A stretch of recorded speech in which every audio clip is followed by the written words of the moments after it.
안녕하세요. 자, 오늘도 10시 반 우리 1월 무담의 수업 아닌 수업 시간이죠. 오늘은 1월 무담 인물부 시리즈 네 번째 시간인데 그 네 번째 시간의 주인공을 한번 만나보겠습니다. 자, 우선 오늘 인사부터 해야 되겠죠? 다시 인사드릴게요. 안녕하세요. 타로담사 태경입니다. 자, 우리 0번 바보 카드부터 시작을 해서 지금 네 번째 인물, 오늘 여황제 카드를 알아볼 건데요. 바보는 떠났고, 마법사는 만들었고, 또 여사제는 신의 언어를 전달을 했고, 오늘은 그 모든 걸 품어내고 나라를 키워온 인물에 대해서 알아보려고 합니다. 자, 그러면 오늘 인물 소개를 먼저 사진을 보여드려야 되겠죠? 자, 짜잔. 오늘 우리 여황제 카드에 대해서 이렇게 알아보겠습니다. 일단 여황제 카드를 알아보기 이전에 이 여황제 카드의 핵심들을 알아봐야 되겠죠. 항상 우리 앞선 시간에도 연결했던 것처럼 핵심을 먼저 알아보자면 우선 윤희 여황제를 먼저 알아보고 이어서 1월 무담 타로 카드의 덕만이를 알아볼게요. 여황제 카드의 핵심은 잘 알고 계실지 아니면 처음 들어보실지 모르겠지만 여황제, 나라의 우리나라로 따지면 국무죠. 그러면은 어머니란 이미지 자체가 또 우리가 생각하는 어머니가 보면은 모든 걸 품어주는 에너지를 가진 사람이잖아요. 따뜻하고. 그런 에너지처럼 여황제 카드도 넘쳐나게 정말 넘치도록 주는 에너지를 가진 카드라고 생각을 하시면 돼요. 그래서 키워드 자체도 이제 풍요와 포용과 생명력 그리고 이 모든 것들을 아우르고 창조해내는 그런 인물의 카드라고 생각을 하시면 됩니다. 네, 아리아님 어서 오세요. 오랜만에 뵙는 것 같네요. 자, 그러면 또 이어서 오늘 카드를 설명을 드릴 건데 왕관을 일단 쓰고 있는데 여황제는 왕관을 쓰고 있지만 우리가 왕관을 쓰고 있다라고 생각을 하면 보통 되게 권위적이고 딱딱하고 지배적이라고 생각을 할 수 있잖아요. 거기에 대한 책임을 져야 하는 인물들이기 때문에 하지만 여황제는 왕관을 쓰고 있고 그런 책임을 다하는 인물임에도 불구하고 권위적이거나 딱딱하지는 않고 오히려 편안하고 넉넉한 느낌과 에너지를 주는 인물과 카드라고 생각을 하시면 됩니다. 그리고 앞서 우리 여사제 카드를 공부했었는데 어제 그 여사제 카드를 생각을 해도 보면은 이렇게 같은 자리에 앉아 있잖아요. 위치만 다를 뿐이지 여사제도 서 있거나 움직이는 에너지의 동적인 에너지는 아니라고 말씀드렸는데 똑같이 정적인 에너지지만 느낌, 정말 그 힘은 판이하게 달라요. 이제 여사제 카드는 안으로 침잠하는 에너지라고 하면 여황제 카드는 밖으로 넘쳐 흐르는 에너지와 그 에너지 자체가 되게 생명력과 창조라고 했잖아요. 그런 것처럼 생명력이 죽어가는 에너지들은 꺼질 거 아니에요. 밑으로, 바닥으로. 하지만 생명력이 정말 강한 에너지들은 위로 뚫고 올라가는 것처럼 이 여황제도 그런 풍요와 그 생기발랄한 에너지들을 어서오세요. 에너지들을 보여주고 품는 인물이기 때문에 이제 에너지 자체가 정말 밖으로 흘러나가죠. 어서오세요. 오늘 반가운 인물들이 많이 보이네요. 그래서 여사제, 앞서 공부했던 여사제 카드와 비교했을 때 여사제는 안으로 품는 심리전이 이제 내면으로 표출되어 있는 인물이고, 우리 여황제 카드는 바깥으로 외면으로 보여지는 에너지라고 보면 이해가 아무래도 쉬울 것 같아요.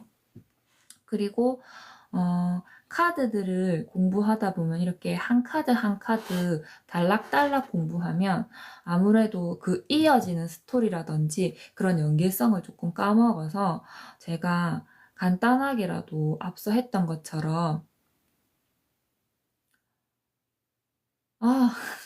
전 오늘도 안내판 안 보인다고 하는 줄 알았어요. 녹화본을 보는데 어제도 그 안내판이 없는 것 같더라고요. 그래서 오늘은 무조건 올려야지 하고 여러 번 확인을 하고 있는데 다행히 잘 보이신다니 너무 좋네요. 피드백 감사합니다. 그래서 다시 이어서 갈게요. 그래서 이제 0번 바보 카드를 이제 하나씩 하나씩 카드들이 나아가니까 하나씩 하나씩 제외를 하고 보면, 마법사 카드는 성격이 내가 다 만들어 줄게. 그 마법사도 연금술사와 같은 그런 능력치가 있는 인물이라고 했잖아요. 그래서 마법사를 생각하면 내가 이거 다 만들어 줄게, 나 만들 수 있어 하는 사람이면, 여사제는 말은 하지 않죠. 말은 하지 않는데 이미 이 눈빛으로 다 읽어. 나 이미 다 알고 있어. 라고 하는 새침대기라고 생각을 하면, 이제 여황제는 이 모든 것들을 아우를 수 있는 에너지라고 했잖아요. 굉장히 대범하죠. 여성임에도. 그래, 어찌됐든 내가 너네 다 품어줄게 하는 에너지를 가진 인물이라고 생각을 하시면 돼요. 그렇게 이해를 하시면 아무래도 연결하면서 이어나가도 인물들이 헷갈리지는 않으실 거예요. 그래서 오늘도 여황제 카드를 3가지 키워드로 이제 이해를 해본다고 하면, 보이는 그림과 같이 풍요롭죠. 풍요롭고, 여기 자세히 보이실지는 모르겠지만 제가 보여드리면, 이 옷을 복식을 보면 옷이 타이트하거나 뭐 약간 섹시하거나 이런 복식은 아니잖아요. 말 그대로 정말 되게 뭔가 편안해 보이는, 우리 지금 현대로 따지면 인부복 같은 느낌이잖아요. 그것처럼 이제 풍요와 이제 어머니, 모성이죠. 그거를 상징을 하기 때문에 요런 복식을 입었다고 생각을 하시면 되는데, 요거 자체도 이 이미지에서도 주는 것에서도, 아까 전에도 말했지만 왕관을 쓰고 있지만 빼앗거나 지배적인 사람은 아니에요. 오히려 주면서 키워내는 힘이라고 생각을 하시면 되고, 또 여성이지만 여황제라고 했잖아요. 왕 옆에 짝꿍으로 여황제. 그럼 당연히 권력이 있겠죠. 여성 통치의 권력. 그 권력이 있음에도 역시나 이해가 쉬운 걸로 보면 강요하거나 억누르거나 지배하는 그런 타입은 아니죠. 지금 우리 집에 어머니들을 생각을 해보시면은 굉장히 이해하기가 쉬울 거예요. 엄마들이 보면은 명령에서 나오는 그런 바이브나 존경심이나 그게 아니잖아요. 엄마라는 그 역할에서 이미 우리가 느끼는 존경심들이 있죠. 그런 것처럼 여황제도 똑같아요. 이끄는 힘이 있는 사람이기 때문에 중심이 되죠. 가정 안에서 이제 엄마를 이렇게 선으로 연결해서 다 뭐라 해야 되죠?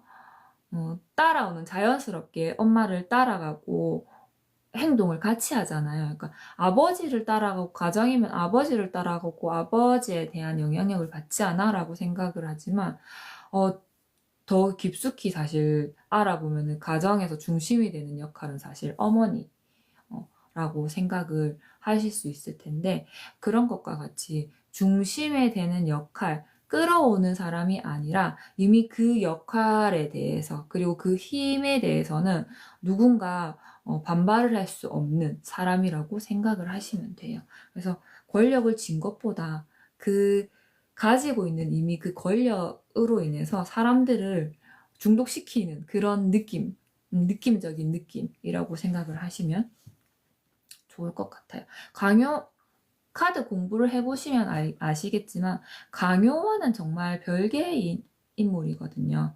그래서 지혜로 다스리는, 지혜로 이끌어주고 챙겨주고, 그러니까 본질을 꿰뚫는 거죠. 이미 뾰족하게 뭔가를 다루지 않아도 부드럽게 평온하게 보고 지켜내고 하는 것 같지만 이미 그 본질을 꿰뚫는 눈으로 통치와 리더십을 보여주는 인물이라고 생각을 하면 됩니다.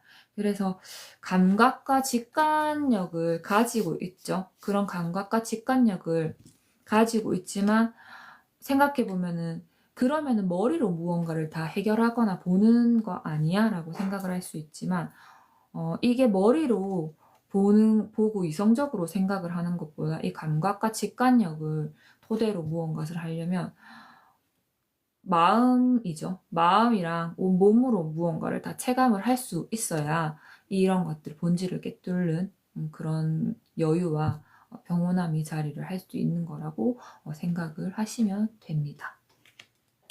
여황제라고 해도 이제 이야기를 들은 것 같이 여성이지만 되게 강한 여성이잖아요. 하지만 그 강한 것이 날카롭지 않다라는 거를 강조해 드리고 싶어요. 모든 것을 이제 받아들이고 자라나게 하는 에너지, 대지와 같이 굉장히 넓고 깊은 에너지라고 생각을 하시면 될 것 같아요. 여황제가 그 여황제를 떠나서 아버지, 어머니 이렇게 분리하고 여성과 남성 이렇게 분리해서 공부를 해보고 알아보더라도 남성들은 이제 공수를 따지면 남성들은 공격에 이런 데 가깝잖아요. 무언가 지켜내야 되고 쟁취해야 되고 그런 것들이 있다면 여성들은 수비력이 강하죠. 안고 보듬고 지켜내고 그런 것들이 이 카드 공부를 하면서도 그렇게 이루어지는 것들을 알아볼 수 있지 않나라고 저는 한 번 더 생각을 해볼 수 있을 것 같은데 여러분들도 제 이야기를 듣고 카드를 한 번 더 돌아보시면 그렇게 느끼지 않으실까 생각해봐요. 그러면 이제 실질적으로 우리 1월 묘담 타로 카드에서 여황제를 알아봐야 되겠죠? 가장 재미있는 구간이라고 저는 생각을 하는데 여러분들한테 이런 거를 같이 전달을 해드리기 위해서 저도 카드를 제작을 하면서도 공부를 했지만 이 카드를 또 이렇게 설명을 드리기 위해서 공부를 또 따로 하는데 조사를 하고 공부를 할 때마다 재밌어요. 그래서 덕만이 우리 여황제 카드는 짜잔 덕만이거든요. 선덕여왕. 덕만이라고 하면은 잘 모르실 수도 있는데 선덕여왕은 다들 많이 들어보셨죠. 선덕여왕의 이제 이름이죠. 덕만. 그래서 저는 우리 1월 묘담 타로 카드에 보통 본명으로 별칭이나 이런 호칭들이 있지만 그렇게 하면은 더 많은 사람들이 빨리빨리 이해를 하기 쉽지만 저는 그런 부분은 이제 가이드북에 넣어놨거든요. 이렇게 카드에는 본 이름이나 그런 것들 대표할 수 있는 것들을 이야기하고 적어놓은 이유가 한 번이라도 이런 것을 더 생각해보고 눈여겨봤으면 좋겠다는 마음에 그런 취지에 했는데 그래서 우리 여황제 카드는 1월 묘담 타로는 덕만이랍니다. 선덕여왕. 그러면 덕만이에 대해서 한번 또 오늘 조사를 해봐야 되겠죠. 기본 소개를 봐야 될 텐데 일단 선덕여왕은 신라시대 제27대 왕이에요. 여러분들도 알고 계시겠지만 제27대 왕이고 그리고 역사상에는 최초의 여왕으로 등극이 됩니다. 아버지 진평왕에 이어서 바로 즉위를 하는 인물이거든요. 근데 역사상 최초 여왕이라니까 좀 새롭잖아요. 좀 신기하잖아. 왜 여왕이 저 시대 때 나올 수 있었을까? 발탁이 될 수 있었을까? 그때는 아들이 없었나? 진평왕 아들이 없었나? 막 이렇게 생각을 할 수 있는데 그것보다 바로 그 덕만이가 아버지 그 자리에서 바로 즉위하고 이어질 수 있었던 이유는 덕만이가 가진 그 신분 때문에 이라는 신분이 있었거든요. 그 신라시대는 골품제도가 있었기 때문에. 근데 또 여기는 바로 이어서 설명드릴 건데, 그 성고를 가진, 지위를 가진 뿌리 인물이죠. 그게 이 시대 때 덕만이밖에 없었던 거예요. 그래서 여성이지만 덕만이가 아버지의 즉 그 왕의 자리를 이어받게 됩니다. 바톤 터치를 하게 되죠.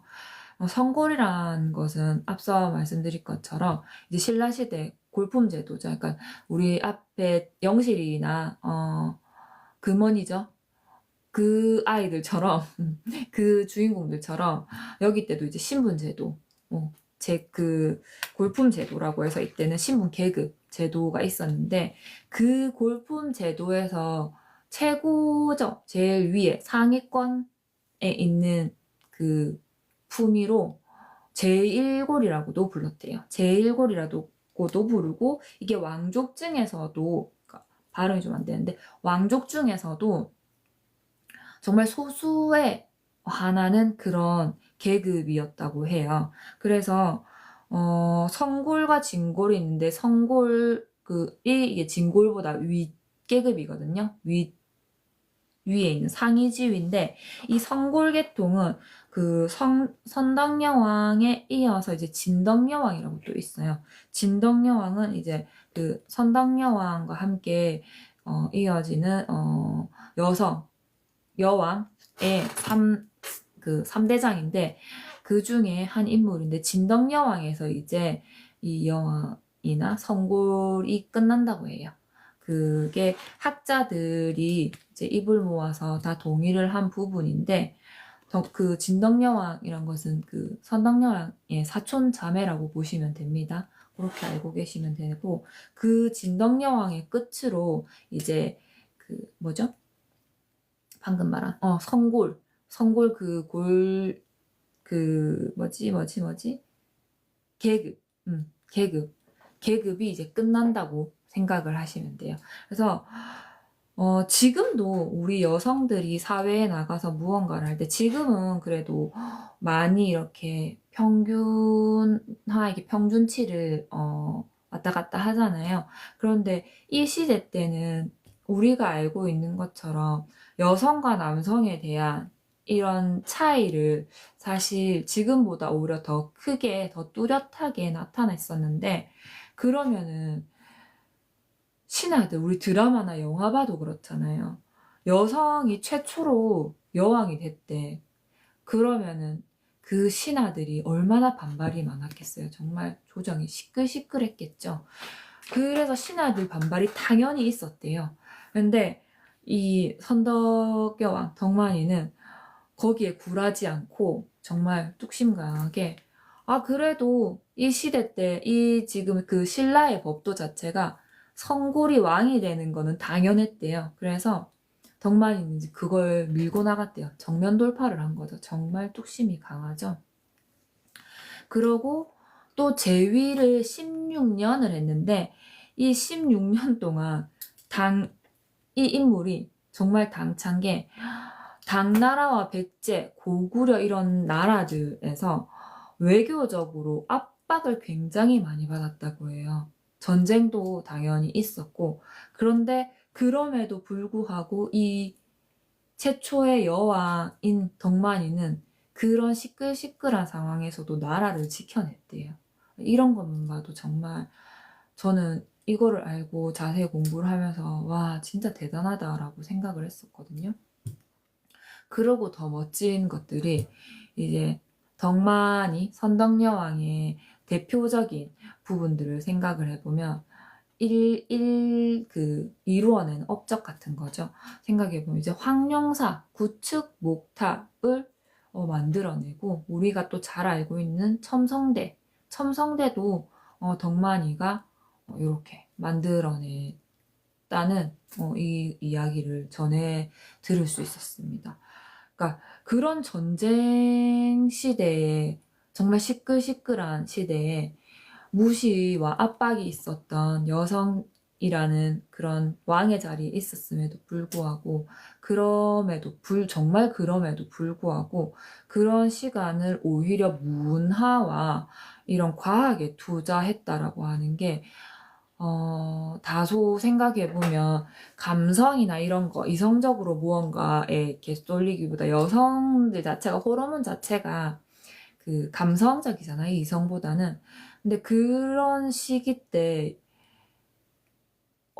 이거는 반발할 수가 없잖아요, 여성이라는 것을. 근데 그럼에도 진짜, 이런 감정적으로 매몰되기보다 그 자리에 있음을 책임을 다하면서 어떻게 더 조화롭고 어떻게 더 이로울 수 있는지를 생각을 하면서 행동을 했다는 것 자체가 정말 대단하더라고요. 그래서 저는 여황제 카드에서도 이런 모습을, 그리고 이런 이면을 보여줄 수 있는 인물이 있다라는 게 저는 너무 좋았거든요. 그리고 뭐 물론 이건 개인적인 생각이겠지만, 그래도 여황제와 이제 우리 덕만이를, 연결고리를 지어보면 또 정말 제가 생각하는 게, 개별적으로 정말 제 개인적인 생각은 아니라고 생각을 하실 거라고 저는 자부를 할 수 있어요. 정말 자부심이 있어요. 그 정도로 어울리는 인물들을 잘 찾아냈기 때문에. 요건 TMI지만 그래서 더 이어나가서 보면 그렇게 문화와 과학에 힘을 쏟기도 했었고, 또 우리가 잘 알고 있죠. 김유신 장군과 김춘추 알고 있으실 거라고 봅니다. 그런 인물들을 직접 진짜 곁에서 키워냈죠. 이 인물들이 보면은 알죠? 훗날 삼국 통일을 하는 정말 거대한 일을 해냈잖아요. 그런 인물들을 또 키워내고 곁에서 이렇게 쑥쑥 자라라 하는 것처럼 많은 것을 알려주고 한 인물이 선덕여왕인데, 말년에는 비록 그 비담의 난이라고 하는 반란이죠. 반란으로 힘이 들었지만 정말 여기서도 저는 대단하다고 생각을 하는 게, 그런 반란이 일어났음에도 제위하고 있는 그 기간 동안은 내가 이승에서는 다 했다, 이생은 다 했다, 이렇게 빠이빠이 하기까지 그 시간까지 나라를 지키고, 그리고 또 왕의 자리를 지키고, 그렇게 왕의 자리에서 인사를 했다고 해요. 정말 여기까지만 들어도 대단하지 않나요? 그러니까 이런 것만 봐도 최초의 여왕이라는 그 타이틀도 무시를 할 수 없지만, 그 자리를 16년 동안, 그 시끌시끌한 자리를 16년 동안 지켜가면서 있었다는 게, 그리고 이 모든 것들을 행해 왔었다는 게 저는 더 대단하다고 생각을 할 수 있게 되었어요. 자, 그러면 여기서 앞서 말한 것처럼 여황제 카드와 우리 덕만이의 연결고리를 한번 알아볼 건데요. 비슷하나요, 이미지도? 알아볼 건데, 이제 여황제가 앞서 말씀드렸듯이 핵심적인 키워드라든지 에너지 자체가 풍요와 창조라고 했잖아요. 이 풍요와 창조를 저는 우리 덕만이가 그 황룡사 구축 목탑과 첨성대를 만들어낸 것에 대해서 이제 나라를 꽃피운 문화죠. 이제 건축과 문화인데, 그런 것들을 해왔다는 것에 저는 풍요와 창조를 연결성이 짙다라고 생각을 할 수 있었고, 또 포용력. 우리 여황제 카드는 어머니의 카드라고 했잖아요. 그런 것처럼 덕만이는 신분과 성별에 대한 벽을 넘어서 인물들을 키워내고 마주했던 인물이었어요. 그래서 그런 통치 스타일이 보편적이지는 않다라고 생각을 해서 그 포용력, 그 리더십을 연결을 해볼 수 있었고요. 또 대지의 생명력, 아까 키워드에서도 말했던 것처럼 생명력, 우리 다산과 풍요를 또 이을 수 있는 카드라고 한 것처럼 생명력이 빠질 수 없죠. 여기서 그 전쟁과 혼란 속에서도 나라를 지켜오면서 유지해오는 그 힘, 그런 것들을 저는 이 카드의 그 생명력, 대지의 생명력이라고 연결을 해볼 수 있었고, 모성적 권위. 모성적 권위는 정말 빠질 수 없죠. 다스림이 아닌 이제 돌보는 방식의 또 리더십을 했다고 했잖아요. 그래서 그 1월 요담 공식 카페에 가보시면 거기에서도 제가 정보들을 이렇게 정리를 해놨거든요. 보시면 장군이나 그런 인물들만 키웠던 것이 아니라 힘없는 백성들도 보살피고 챙겼던 인물이었어요. 그래서 정말 높낮이가 없었어요. 내가 여왕이다, 내가 왕이다, 이렇게 그 통치하는 지배력이 강한 인물이 아니라 그저 진짜 보드머내는, 물론 강할 때는 강할 수밖에 없고 또 단호할 때는 또 단호할 수밖에 없겠죠. 그런 왕의 자리에 있는, 무게가 있는 자리에 있으면 누구라도 그런 선택을 하고 누구라도 그런 책임감에 짓눌릴 수 있기 때문에 그런 부분도 당연히 없지 않아 있었을 거예요. 하지만 그 남성성이 가지는 지배력과는 다른 그 의미를 저는 여기에 보여주고 싶었어요. 그래서 여황제 카드도 아까 말했던 부분이 있었는데 여성이지만 강하죠. 강한 여성. 인 것처럼 이제 우리 선덕여왕 덕만이도 강하죠. 강한 왕이었고 대단한 업적을 이룬 왕이었지만 그럼에도 그 강함이 정복적이거나 지배력을 가진 강함이 아니었다는 것. 나라를 짓고 진짜 사람을 키우고 문화의 꽃을 피운 인물로 저는 보여주고 싶었어요. 그래서 이것이 여황제의 에너지이기도 하고 또 덕만이가 여황제 카드와 잘 어울릴 수 있는 부분이라고 저는 생각을 해서 이렇게 초이스 선택을 했답니다. 어떻게 들어보시면은 여러분들도 여황제 카드가 왜 덕만이와 연결이 되는지 이해가 되실까요? 되셨으면 좋겠어요. 지금은 또 부끄러워서 대답을 못 하신다면 이 영상들은 결국 또 유튜브 태경타로전에 녹화본으로 올라갈 거기 때문에 혹시 또 녹화본을 보신다면 댓글로라도 소감을 남겨주시면 좋을 것 같아요. 그리고 또 재밌는 거, 우리 덕만이 하면 흥미로운 일화들이 많아요. 정말 저도 얘기해주고 싶었던 부분이었는데 유명한 거 하나만, 그 일화 하나만 이야기를 할까 하다가 그래도 이 일화들을 다 알고 있으면 나중에 재밌을 것 같다 라는 생각에 다 가지고 와봤는데요. 이 일화들은 삼국사기랑 삼국유사에도 올라와 있대요. 기록된 유명한 일화가 그 세 가지인데 제일 그 유명한 일화죠. 이제 덕만이 하면 모란 꽃 아시죠? 그 일화가 가장 유명한데 그거를 우선적으로 말씀을 드려볼게요. 덕만이가 제위하고 있는 그때 당태종이 모란 그림과 씨앗을 선물을 보내왔대요. 그런데 덕만이가 그 씨앗은 일단 정말 씨앗이니까 심어보기 이전에는 잘 모르잖아요. 그런데 그림을 이렇게 딱 보고 이 꽃은 향기가 없는 꽃일 것이다. 이렇게 예언을 했대요. 근데 그러고 나서 이 그 씨앗, 모란 씨앗도 정말 그 정원에 심었는 거예요. 심어서 키우다 보니까 이제 꽃을 피웠대요. 그런데 정말 꽃을 피우고 향기를 맡아보니 모라는 꽃이 향기가 없었던 거예요. 그래서 물어봤겠죠. 신하들이든 주변 사람들이든 이유를 묻자 그림에서 이미 덕만이는 읽었던 거예요. 그림에 보면 나비와 벌이 없었다라고 대답을 했대요.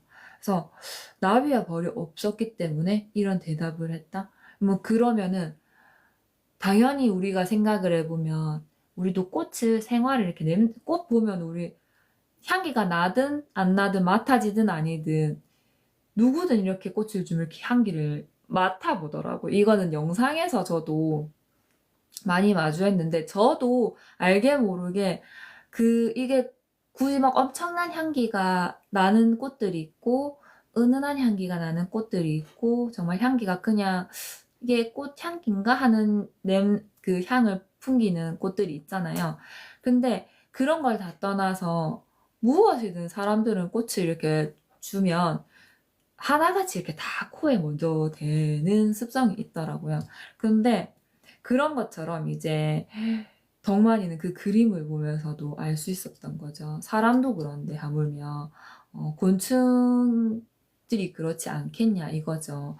근데 그림에서도 꽃이 있는데 나비와 벌이 없었다라고 대답을 했던 거죠. 그래서 꽃이 아무리 아름다워도 이제 향기가 없으면 벌과 나비가 오지 않는다.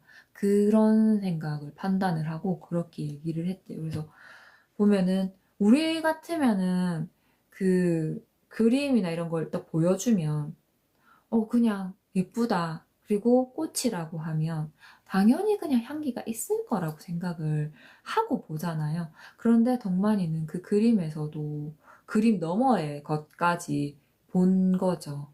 그런 것들이 정말 예리하다라고 저는 생각을 했는데 그 그림 한 장을 보고도 그 너머까지를 보면서 이제 후대 학자들은 이 일화를 두고 당태종이 정치적으로 도발에 대한 것을 이제 우리 덕만이는 외교적으로 답변을 해석했다라고도 얘기를 한다고 해요. 이런 거, 이 이야기는 여러분들도 아마 이 일화는 들어보셨을 텐데 저는 이거 들으면서 정말 이 직관력이 굉장하다라고 생각을 했거든요. 이거를 이때 당시에 이렇게 해석을 할 수 있었을까? 정말 대단한 남다른 인물이다라고 생각을 했는데 이것을 제외하고도 또 두 번째 일화가 있어요. 영묘사 개구리 일화인데 재밌죠? 개구리 너무 귀엽지 않나요? 꽃은 그렇다 치고 왜 개구리에 대한 일화가 있지라고 생각을 하실 텐데 한겨울에 그 영묘사 옥문지라는 그곳에서 이제 개구리 떼가 엄청나게 울었대요. 엄청나게. 개구리가 겨울에 그렇게 울 수가 있을까라는 또 생각을 해보잖아요. 지금은 또 그냥 그렇게 생각을 해보기도 하는데, 왜냐면 이 일화를 우리는 듣고 있는 입장이니까. 근데 이제 신하들은 이거 그 당시 이상했던 거죠. 겨울에 개구리 떼 소리가 왜 이렇게 많이 나지? 이상하다 생각을 하고 이제 덕만이한테 이야기를 했어요. 그러니까 덕만이가 이거를 듣고 이야기를 해줍니다. 서쪽 여근곡에 그 아까 그 옥문지 그 근처를 얘기를 하는 거죠. 그래서 여근곡에 적군이 숨어 있다라고 이야기를 하는 거예요. 근데 신하들이 이제 그거를 듣고 준비를 해서 알아볼 거 아니에요. 근데 실제로 백제 군사가 500명이 거기 숨어 있었던 거예요. 그래서 그거를 발견을 하죠. 발견을 하고 매복해 있는 걸 모두 섬멸을 해요. 빠밤. 그 덕만이의 예리한 촉과 이 판단으로 군사 500을 단번에 진짜 섬멸을 했다는 거예요. 그래서 이것도 얘기를 물었대요. 이유를 물었대요. 궁금하잖아. 이런 거 어떻게 바로바로 알아내지? 그때 당시에는 우리처럼 컴퓨터를 두드려서 뭔가 그래프를 확인하는 것도 아니고 사람을 전방에 먼저 보내놓고 그거를 보고 있는 것도 아닌데 CCTV가 있는 것도 아닌데 어떻게 이 이야기만 듣고 그렇게 판단을 할 수 있었냐 이렇게 물으니까 개구리가 성난눈을 하고 있는 것. 그러니까 그때 당시 이렇게 표현을 한 거는 어떠한 연유에선지는 정확하게는 알 수 없는데 그렇게 얘기를 했대요. 성난눈을 하고 있는 건 병사들이라고 이야기를 했고 병사를 상징하는 거죠. 이야기를 했고 옥문이 여성을 뜻하는 의미라고 하더라고요. 그래서 여성을 뜻하니 적이 그 안에 있다라고 판단을 한 거래요. 그러니까 그 이야기만을 듣고 그 배경을 생각을 하면서 단순 진짜 이거는 군사를 다루는 전략이라기보다 자연의 흐름을 읽고 판단을 한 거잖아요. 그래서 그것에 대해서 이제 그 상징을 보고 해석하는 능력이 굉장히 뛰어나다. 또 생각을 할 수 있었죠. 그리고 마지막으로 이거는 이거는 좀 많이 신기했어요. 이 세 가지 일화 중에 저는 가장 신기했던 건데, 자신의 기일을 예언을 한 일화가 있어요. 덕만이가 이제 그 재위를 하는 기간 동안 잘 하고 왕 자리에서 이제 갔다고 했잖아요. 마무리를 했다고 했잖아요. 그때 죽기 전에 신하들한테 유언을 남겼대요. 유언을 남기면서 내가 죽는 날은 땡땡월 뭐 땡땡일이다 이렇게 유언을 남겼대. 유언을 남기고 실제로 진짜 그 날에 그 예언한 날에 세상을 떠났다고 해요. 실제로. 그리고 그 유언을 하면서 죽기 전이죠. 죽기 전에 땡땡월 땡땡일 그걸 예언을 하고 죽기 전에 유언을 남긴 게 나 죽으면 도리천에 묻어달라 이렇게 했는데 신하들은 이제 다 당황한 거죠.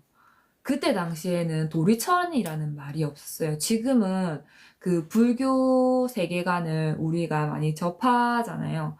접하는 것처럼 그 불교 세계관에 대한 것들을 많이 습득하고 들을 수 있었는데 그때 당시에서는 도리천이란 말을 생전 듣도 보도 못한 말이었던 거죠. 이 무슨 단어지? 여기가 어디지? 아, 네. 햇살터러님 어서 오세요.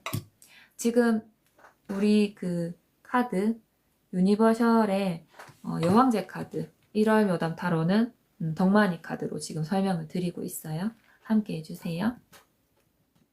그랬는데 도리천에 묻어달라고 유언을 했는데 아니 신하들이 도리천이 도대체 어디냐 이제 황당해서 다시 되물었죠. 그러니까 도리천이 어디 있냐 우리 덕만이 하는 말이 그냥 낭산 도리천을 모른다고 하니 낭산 남쪽에 묻어달라라고 다시 말을 했대요. 그래서 도리천이 어딘지도 모르고 낭산 남쪽이라고 하니 그러면은 유언을 받들어야죠. 그래서 그렇게 덕만이를 그 낭산 남쪽에 묻었다고 합니다. 묻었다고 하고 덕만이 죽고 수십 년 뒤에 문무왕이 이제 그 낭산 바로 그 아래 도리처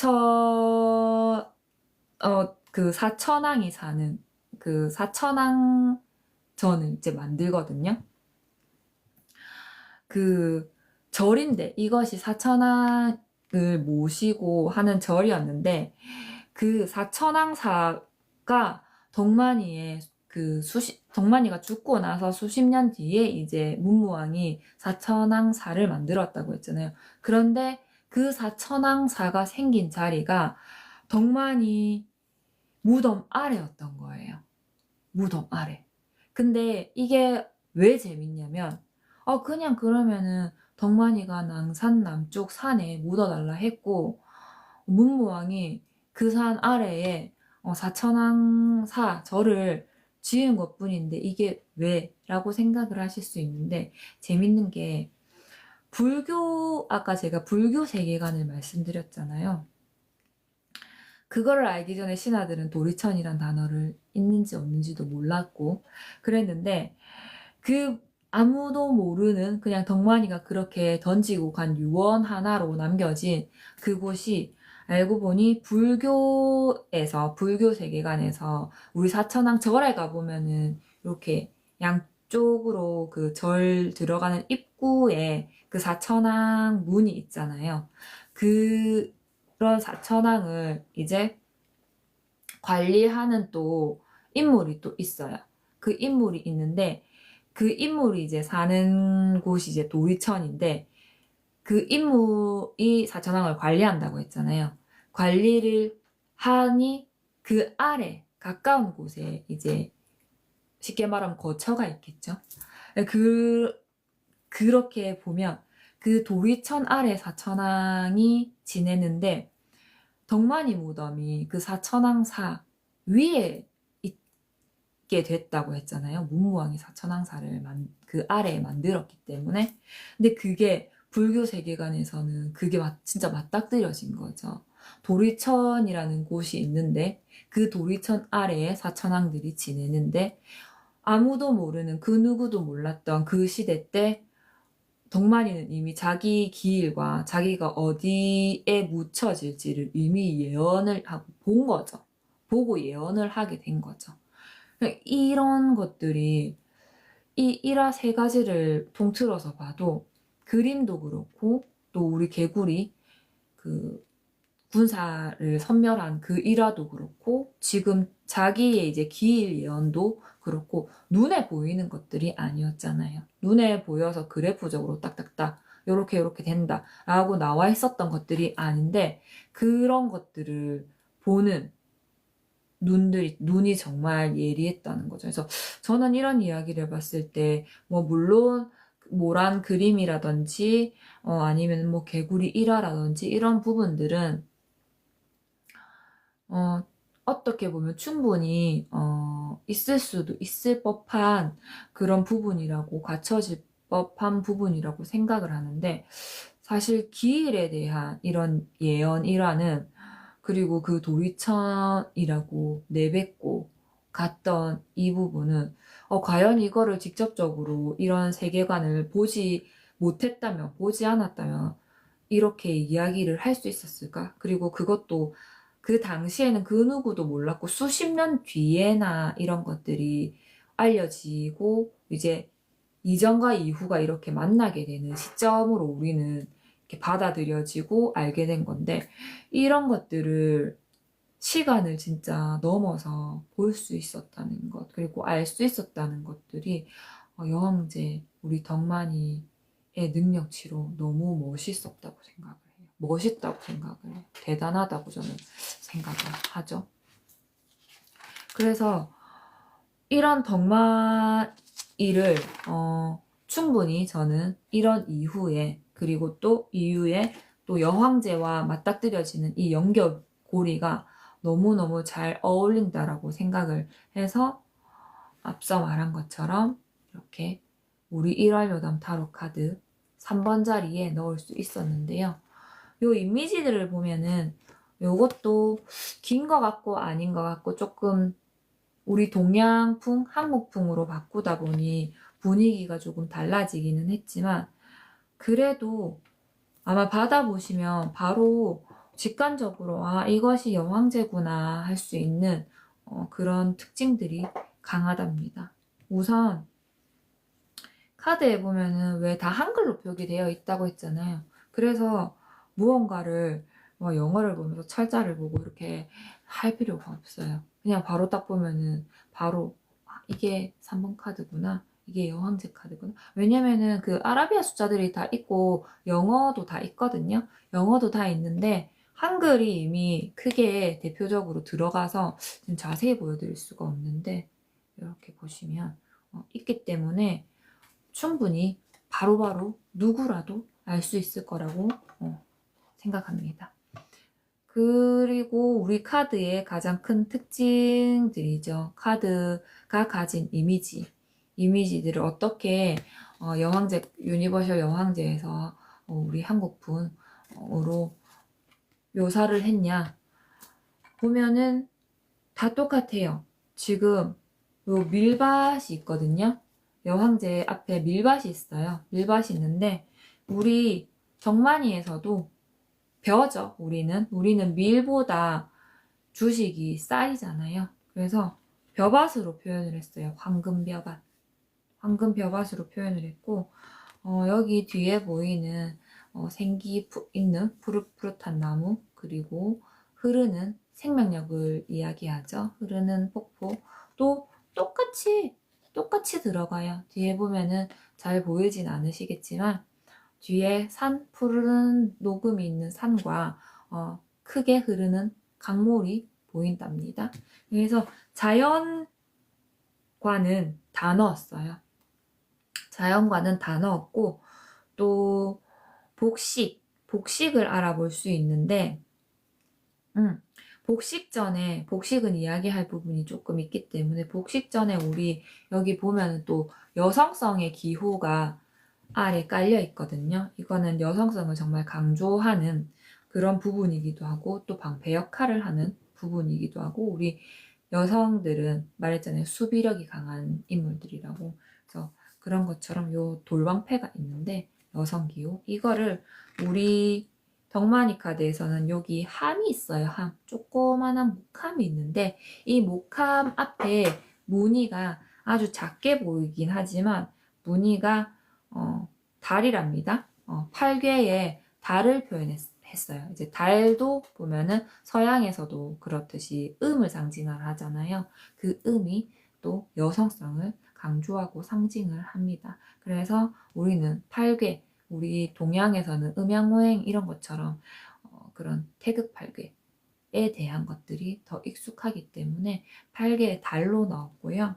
또 여기 여황제는 홀을 들고 있어요. 왕관도 왕관이지만 여기 홀 지팡이를 또 들고 있거든요.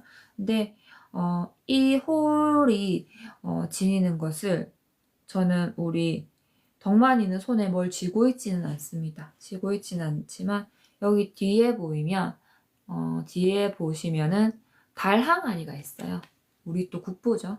달 항아리를 표현을 해놨는데 이 달 항아리가 또 의미하는 것이 풍요를 의미한다고 말씀드렸잖아요. 앞전에 소개를 드렸는데 이게 풍요와 여유 그리고 화합을 의미하거든요.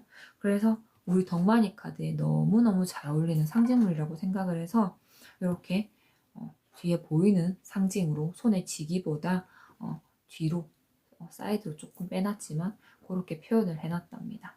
그리고 가장 말씀을 크게 드리고 가야 될 구간이죠. 여기 복식, 여기 보이는 복식. 그냥 봤을 때는 사실 큰 차이가 없어요. 그쵸? 흰 바탕에 붉은색 석류와 붉은색 꽃인데 이게 왜 들어갔냐면 아까 이 복식을 설명하면서 말했잖아요. 이 카드 자체가 다산 풍요를 메인 키워드로 사용을 한다고. 그래서 우리 여황제도 이렇게 펑퍼짐하게 옷을 입고 있는 이유가 어떻게 보면 예쁘게 예쁜 옷을 이렇게 반짝반짝 입고 있을 수 있는데 무늬는 일단 석류 무늬지만 이게 전체적으로 들어간 걸 떠나서 그걸 배제하더라도 옷 자체가 누가 봐도 편안한 옷이거든요. 우리 지금 현대 여성들이 입는 거라고 생각을 하면 인부복이죠. 낭낭한 옷. 이렇게 펑퍼짐하게 퍼질 수 있는 그런 옷인데 이게 모성 키워드 어머니 카드다 보니 생명에 대한 잉태에 대한 것도 빼놓을 수가 없어요. 그래서 우리 엄마 하면은 당연히 입구로 자식이 연결이 되잖아요. 그래서 그것을 연상을 하고 보다 보면 이 인부복 같은 복식이 이해가 되죠. 그래서 타로 상담이나 타로 점을 보실 때에도 만약에 자녀 계획을 가진 분이 내담자가 이렇게 찾아오시면 그분들에게 만약 그런 질문으로 대답을 하게 될 때 이 카드가 떴다고 하면 임신에 대한 희망적인 부분을 설명을 드릴 수도 있답니다. 그런 것처럼 우리는 인부복식 같지는 않지만 우리 한복 자체가 또 원래가 이렇게 품이 넓잖아요. 뭐 시대별로 디자인은 조금씩 달라졌지만 전체적으로 보면은 초리하게 떨어져도 일단 품이 조금 있는 타이트한 복식이 아니고 품이 조금 있고 이렇게 퍼지는 복식의 한복으로 바뀌었어도 품이 있는 한복들로 유형들이 정해져 있는데 일단 보시면은 흰 바탕에 빨간 무늬는 똑같아요. 하지만 들어가는 무늬가 일단 틀려요. 엄밀히 말하면 여기 여황제는 아까 말했듯이 그 석류가 있다고 했잖아요. 그 석류가 우리 여사제 카드 장막에도 들어가 있거든요. 뒤에. 그 장막에도 들어가 있는 게 석류라는 그 과실의 의미, 품고 있는 의미가 그 여성성을 상징을 해요. 그리고 다산을 상징을 해요. 그래서 여성의 인물에서 좀 주요적으로 볼 수 있는 과실이라고 생각을 하시면 되는데, 그러면 그렇게 다산과 풍요와 여성성을 상징을 하는 과실이 당연히 여황제 카드에선 빠질 수가 없겠죠. 그래서 복식에도 이렇게 석류가 가득 찬 원피스를 입고 있답니다. 드레스를. 그래서 이 부분으로 봤을 때는 연결성이 확실히 하죠. 하지만 우리 카드 덕마니에서 보면은 자세히 보이실까요? 보면은 덕마니는 석류가 아니에요.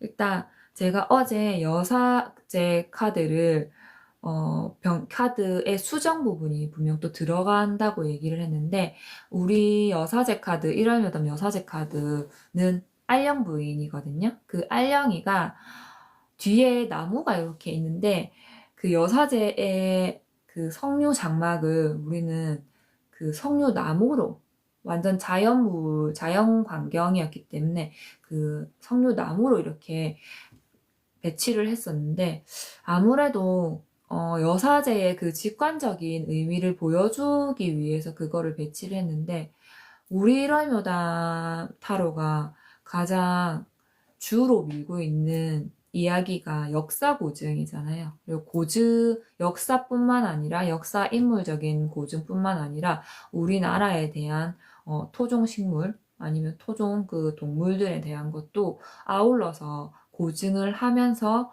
소개를 하는 부분이 가장 큰 핵심인데, 그렇다 보니 여사제 카드에 그 석류를 넣을 수가 없겠는 거예요. 그래서 석류나무를 바꾸긴 했거든요.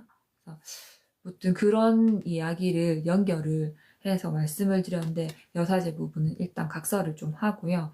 그렇게 들어갔지만 우리 덕마니에서는 그 부분을 당연히 또 배제를 해야 되겠죠. 우리 여사제에서도 배제를 급하게 수정을 한 만큼 당연히 우리 덕마니는 그 석류나무 과실을 넣을 수가 없었어요. 그리고 그 석류에 대한 과일 열매보다 한복에서는 꽃이나 이런 새 종류의 그림들이 판화들이 많이 들어갔기 때문에 그 과실을 넣을 거라고는 생각을 일단 하지 않았는데, 왜 여기에 그러면은 여사제도 고증을 위해서 그렇게 급하게 수정을 했는데 왜 덕마니는 이 꽃이 들어가 있냐?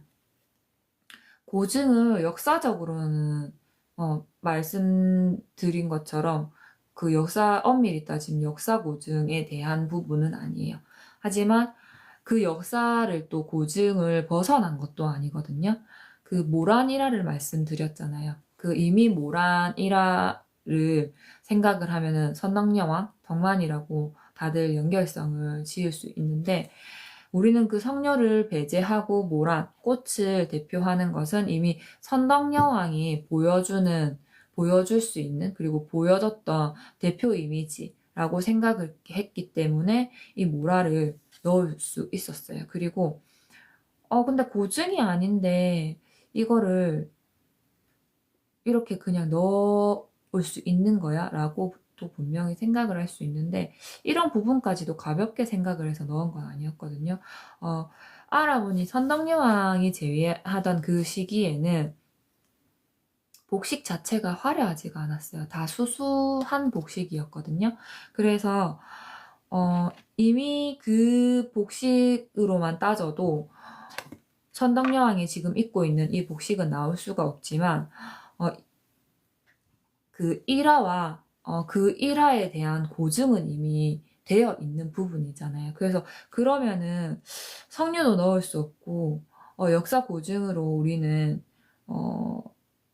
그 모란 꽃도 넣을 수가 없는데, 이거를 정말 배제를 하고 가야 될까, 이대로 수수하게 가야 될까라고 생각을 했는데, 여황제 자체가 그 여황제 카드가 이미 주는 에너지 자체가 되게 풍요롭고 화려하잖아요. 그런데 덕만이는 그것을 따라서 수수하게 또 갈 수는 없는 거예요. 이 인물이 가지고 있던 그 에너지와 힘, 그리고 자리에서 오는 것들의 이미지가 있는데, 고증만을 무조건 잡고 가기는 그 느낌, 분위기를 표현을 할 수가 없는 거예요. 그래서 역사 고증을 기반으로 해서 이제 상징물에 대한 것들을 크게 잡은 거죠.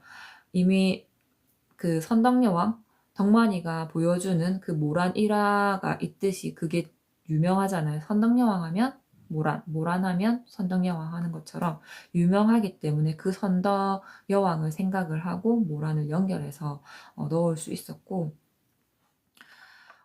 일단 그것들이 그냥 정말 허구에서 나왔던 것들이 아님을 역사 바탕으로 연결할 수 있었던 것이었기에 선택을 할 수가 있었다고 말씀을 드리고 싶어요. 그래서 오늘은 이렇게 풍요롭고 안정적인 느낌의 여황제 카드들을 알아봤는데, 우리 여황제 덕만이는 이렇게 여황제 자리에서 3번 자리를 맡으면서 풍요롭게 키우고 또 스스로 자기를 증명을 하고 지혜로 이끈 최초의 여왕으로 아주 멋지게 그리고 또 당차게 자리를 할 수 있었는데, 여러분들은 여기까지 어떻게 재미있게 보셨는지 모르겠습니다. 일단 오늘은 우리 인물보 시리즈 0번 바보 카드 금원이부터 시작해서 벌써 4번째 카드로 왔어요. 이 인물보 시리즈를 처음에 준비를 하고 이야기를 하게 될 때, 이것을 꾸준히 재미있게 표현을 할 수 있을까, 또 어떻게 이어서 설명을 할 수 있을까라고 생각을 해서 좀 막막하기도 하고, 겁도 사실 좀 났었는데, 제가 알고 있는 것을 일단 여러분께 조금이라도 나눠드릴 수 있다라고 생각을 하니까 조금 힘들어도 또 찾아서 검색을 하면서 공부를 하고 이렇게 이야기를 해볼 수 있는 것 같아요. 그래서 이렇게 방송에서 보시지 못한 분들은 아마 제 이야기와 저를 유튜브에서 보시게 될 텐데, 유튜브에서 보시더라도 공부 제가 한 것이 또 다는 아니니까 하시더라도 중간중간에 조금 더 채우고 싶다 하시면 네이버 카페 일월요담 에서 또 자료가 올라가 있으니까 그렇게 참고를 하시고요. 내일은 이제 5번째 이야기 4번 황제 카드가 진행이 될 텐데, 황제 카드에서는 어떤 인물이 또 다루어질지 생각을 하고 또 고민을 해보셨으면 좋겠습니다. 오늘 제가 또 텀블벅 창을 들어가 보니 진짜 딱 일주일 남았더라고요. 진짜 딱 우리 그 1월 마담 타로 카드가 펀딩 마무리까지 진짜 딱 일주일 남았어요. 짜잔! 저는 왕관 대신 이렇게 저희 카드를 한번 보여드릴게요. 이 카드가 텀블벅에서 지금 펀딩을 한 달 동안 진행을 하고 있다고 했는데, 보라님 감사합니다. 하고 있다고 했는데 진짜 딱 7일 남았거든요. 7일 동안 저도 분발하면서 열심히 여러분들과 소통을 하면서 또 이렇게 준비를 하고 움직일 텐데, 7일이라는 시간 동안 카드에 관심이 있거나 또 타로 공부를 하고 싶으신 분들은 놓치지 않으셨으면 좋겠어요. 이 가격에 또 이 퀄리티에 분명 만나시기 어려우실 거라고 자부를 합니다. 이 자부심은 결과로 보여드릴 수 있겠죠. 열심히 하고 있습니다. 아리아님, 몽다님 감사합니다.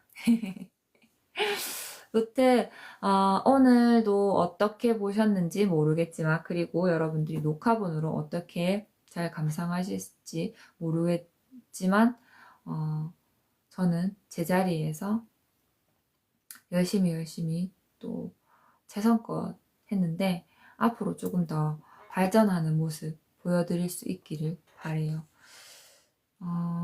항상 저도 녹화본 올리면서 그리고 영상을 한 번씩 보거든요. 보면 웃긴 부분도 사실 있고, 진짜 이 부분이 많이 서툴구나, 이 부분은 이렇게 좀 다듬어야 되겠구나, 나도 수정이 좀 돼야 되겠구나 하는데, 사람이라는 동물이 습이 진짜 무섭잖아요.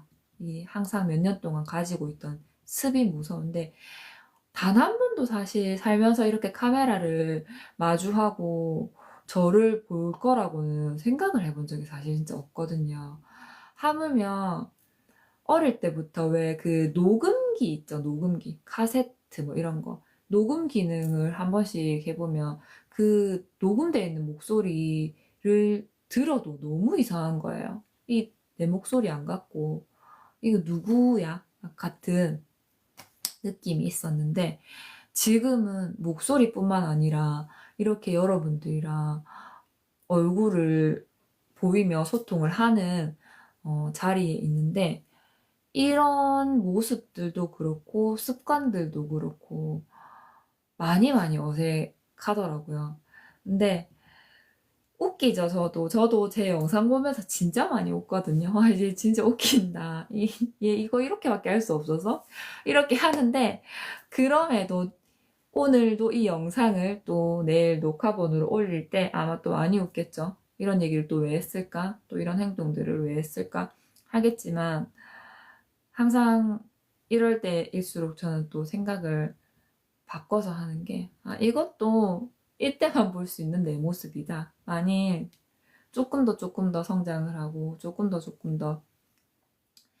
시간이 지나가서 커가면 과연 이렇게 서툰 모습을 볼 수 있을까? 웃음기 있는 장면들을 볼 수 있을까라고 그냥 편하게 생각을 하면서 진행을 하고 있어요. 그래서 여러분들이 보실 때 많이 어색하고 또 웃기기도 하겠지만 웃기시면 그냥 웃어주세요. 그냥 웃어주시고 편하게 보면서 저의 성장 기록들을 함께 하시면서 공부도 하고 즐기기도 하고 하셨으면 좋겠어요.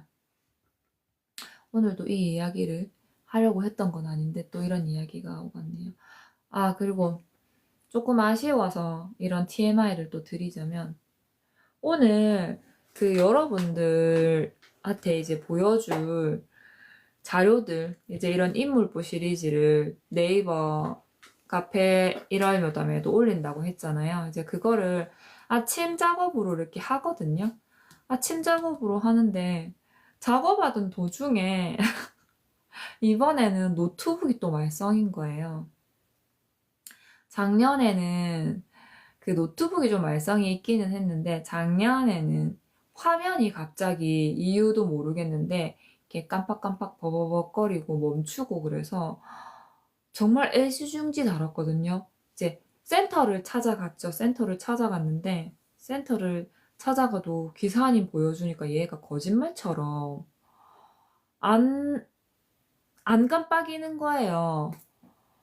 아, 그래서 이거 뭐야 싶었죠. 얘 나랑 있을 때 진짜 사람 가리나 싶은 생각에 그 기사님한테 물어보니까 그 기사님도 지금은 수리해서 지금 20분 넘게 이거를 확인하고 있는데 증상이, 말씀하신 증상이 보이지 않는다. 그리고 그때 영상까지 찍어서 보여드렸거든요. 그러니까는 이거는 빼박이죠. 그래서 보여드렸는데 그거를 어떻게든 수리해 주시려고 보셨는데 안 나오는 거예요, 그것이. 아리아님 웃기죠? 그래서 그걸 그냥 들고 그대로 왔어요. 그러니까 들고 그대로 오면서 기사님이 그러시더라고요. 들고 갔다가 혹시라도 다시 이런 증상이 나면 그때 다시 와라. 증상이 심해지면 다시 와라. 그래서 알겠습니다 하고 집에 왔어요. 그러고 지금 1년을 버텨서 이 작업들을 해올 수 있었던 건데, 그 기간 동안 사용을 하면서 정말 항상 그 노트북을 열고 키고 할 때마다 엄청 진짜 애지중지 달았거든요. 제발 문제 일어나지 마라. 화면아, 부탁이야 라고 생각을 하면서 했는데, 그렇게 애지중지하던 노트북인데 이 부분도 단 한 번도 예상을 하지 못했어요. 키보드가 문제를 일으킬 거라는 거는, 자판이 문제를 일으킬 거라는 건 정말 생각을 못했는데, 아리아님, 이 자판 떨어져 나간 거 어디서 보셨어요? 인스타에서 보셨어요? 아니면 스레드인가? 제가 오늘 너무 당황해서 올렸거든요. 인스타랑 스레드에 올렸는데, 아니, 이거를 보면은 조그만한 홈들이 있는 거예요. 그래서 이렇게 눌러서 해봤는데 들어갈 줄 알고 해봤죠. 이게 꼽힐 거라고 생각을 하고. 근데 꼽히기는 그냥 계속 튕겨져 나오는 거예요. 손가락에 막 붙어서 나오고. 그래서 아, 이게 안 되는가 보다. 내 힘으로 할 수 없나? 해서 스레드에서도 여러 능력자분들에게 물어보고 있는데 셀프로 혼자 하기는 힘들다고 하더라고요. 이게 기계를 조금 다뤄본 사람들이면은 해볼 방법이 있는데 아니면은 손대지 말라고 하더라고요. 센터를 다 가라고. 그리고 잘못하면 자판 자체를 다 갈아야 한다고 하더라고요. 그래서 오늘 이런 사건, 아침 대바람부터 사건을 맞이하고 멘탈이 조금 이렇게 호돌호돌 했었어요. 아, 그러셨구나. 아리아님도 경험. 아니, 저는 안 그래도 이거를 글을 올리고 보니까 저와 같은 사람들이 좀 많더라고요. 저만 이런 게 아니고. 그래서, 아, 그래. 뭐 이런 일도 있고 저런 일도 있고 하니까 이번에도 그냥 이런 경험하는구나 하고 그냥 해탈한 것처럼 지내긴 했는데 아, 아침부터 그러니까 좀 힘들었어요. 이걸 어떻게 받아들여야 될지 처음에는 멍한 거예요. 그거만 한참 보고 있었어요. 그 영상 찍고 막. 근데 아리아님 어디서 보셨어요? 나 아리아님 이 닉네임을 스레드에서도 본 적이 없고 인스타에서도 본 적이 없는데 어디서 보셨을까 궁금하네요. 아무튼 그런 경험이 오늘 있어서 경험을 해서 조금 힘들었는데 스레드에서 보셨구나. 어떤 분이지? 스레드에는 어떤 이름을 가지고 계시지? 그랬는데 무튼 어찌저찌 그 학과 같은 손가락으로 학다리 같은 손가락으로 이렇게 키보드를 잘 조절해서 어, 커뮤니티에도 글을 올리고 정리를 하고 오늘도 여러분들을 만나는 이런 자료도 조사하고 했답니다. 아유, 우리 청년님, 미성년자 무타 가능할까요? 죄송해요. 미성년자 무타도 사실 잘 받으리진 않기도 하고, 그리고 무타 시간이 아니랍니다. 오늘도 아리아니 왔자. 그래서 오늘도 2차 저차 일들이 많았는데, 청년님 다음에 이벤트가 혹시 있게 되면 그때 보기로 해요. 어떤 고민이 있는지. 지금은 정확히 말씀드릴 수가 없어서 죄송합니다. 무튼 그랬어요. 오늘도 좀 힘들었답니다. 물론 잘 넘기고 있지만. 아, 그리고 오늘 저뿐만 아니라 이런 또 상황에서 우리 일러 언니 또 오늘 고생을 또 많이 했죠. 어제 저희가 그 오차 샘플을 넣었었거든요. 오차 샘플 발주하려고 인쇄소에 또 넣었는데 그 연락을 이제 뒤늦게 받기는 했죠. 그 인쇄소 측에서도 바쁘기도 해서 뒤늦게 받기도 했는데 어제 아까 우리 카드 설명을 하면서 잠깐 드렸는데 어제 카드를 보다 보니 고쳐야 될 수정할 부분이 있어가지고 그거를 또 수정을 해야 되겠다는 선택을 하게 된 거예요. 그래서 다시 이제 인쇄소 측에 파일 넘긴 거 일단 패스하고 다시 새 파일을 보내드리겠다 하면서 이제 오늘은 또 일러 언니도 하루 종일 아마 또 그 수정분을 가지고 또 싸움을 씨름을 하셨거든요. 그래서 오늘 저뿐만 아니라 아마 일러 언니도 많이 힘드셨을 거예요. 그래서 우리 방송이 맞아요. 고생하셨어. 이럴 때 따봉을 한 번씩 날려줘야 돼. 따봉 박수. 왜냐면 우리 카드를 또 빛을 보게 해주신 또 오늘 엄마 카드 했잖아요. 엄마 같은 입장인 거죠. 기획을 담당해서 만들어낸 아빠 같은 입장이라면 또 엄마 같은 입장이 일러 언니니까 이런 부분에서 또 응원을 또 감사의 표현을 이렇게 해봅니다. 오늘 정말 수고하셨어요. 몽다 언니. 아리아님 근데 어제 방송에는 안 오셨죠? 어제 못 뵌 것 같다. 자주 봬요. 오늘도 이렇게 뵈니까 너무 기쁜 것 같아요. 재밌어요. 아시는 분들 이렇게 하루하루 그 방송에서 얼굴 뵈면은 진짜 좀 묘한 매력이 있어요. 맞아. 바쁘셨나 보다, 어제. 바쁘실 수 있죠. 그래도 오늘 또 이렇게 들어와서 이야기하고 소통하고 얼마나 좋아요. 저는 일단 개인적으로 너무너무 좋아요. 또 스레드에서 어떤 이름으로 활동을 하시는지는 모르겠지만 그래도 잘 보고 계시다니 너무너무 좋습니다. 앞으로도 스레드든 틱톡이든 카페든 유튜브든 편하게 재미있게 지내봐요 우리. 항상 감사합니다. 응원. 이거 하트. 저는 어떻게 하트를 보내드릴 수 없으니 또 머리에 하트 올려볼게요. 감사해요. 벌써 11시 42분이네요. 1시간 또 꼬박 했다. 그쵸? 오늘도 열심히 이 시간까지 저랑 1시간 열심히 달려주신 여러분 감사드리면서 오늘은 우리 1월 여담 타로 카드 3번 덕만이를 알아봤습니다. 그럼 내일은 4번 인물이 누구일까요? 자, 예상을 하면서 내일 방송 또 재미있게 하도록 해봐요. 항상 1월 여담 타로 방송은 평일 10시 반, 평일 밤 10시 반에 진행을 하고 있으니까 10시 반에 항상 보실 수 있으면 만났으면 좋겠고 또 앞서 말한 것처럼 우리 요 안내판 오늘은 잘 보이시죠? 1월 여담 타로 카드가 펀딩 기간이 앞으로 일주일 남았어요.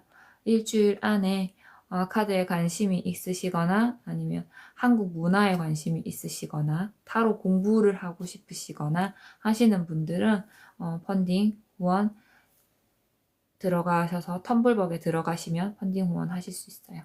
하시면 좋을 거예요. 좋을 거야. 정말 좋을 거야.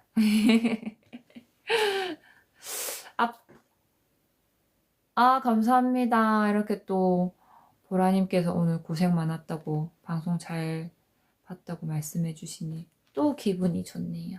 이렇게 응원 한마디로 잘 먹고 잘 자라고 있답니다. 그러면 진짜 오늘도 모두 수고한 하루를 보내신 것에